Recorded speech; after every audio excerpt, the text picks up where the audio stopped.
Thank you, Ari, for reminding me a part of this story that I completely left out of that video that's actually really important. So in my text to my sister, when I confronted her about the fact that she outed me to my parents about my TikTok account, and like stabbed me in the back, massive betrayal, I'm no contact with her now. But in the message, when I confronted her about it, I was like, why didn't you tell me that you were uncomfortable with this? Why didn't you tell me that you were worried about me like talking about you? I would have told you I'm not going to talk about you at all. Like I would have validated that concern and I would have honored that boundary that you were setting with me because I understand.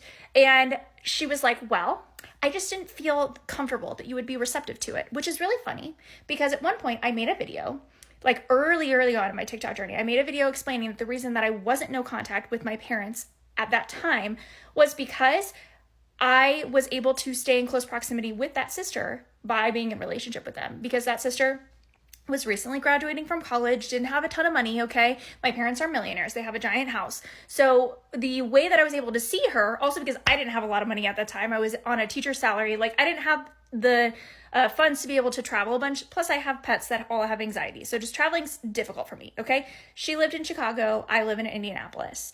So what would happen is she would come and stay with my parents. And that's when I would get to spend a bunch of time with her. And she was more able to do that because of the way that her schedule worked and everything. It just was easier for her to travel, but she couldn't afford to like stay somewhere else. And also we have a very small 2-bedroom house and reactive pets. And she also has pets that she would bring with her that are also reactive.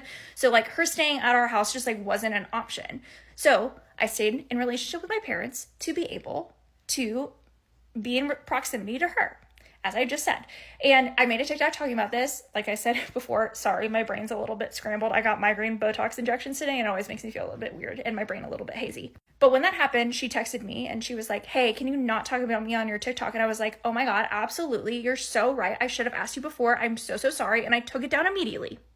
And I explained, like I posted a different video saying I'm no contact, but I just said vaguely, like it was just because I think it makes it easier for me to have relationships with other family members. Didn't specify that it was my sister, didn't specify anything about that, but I just talked about the practical side of why sometimes people don't go into contact because the person who is their abuser is unfortunately also the like gatekeeper of all their other family members, okay?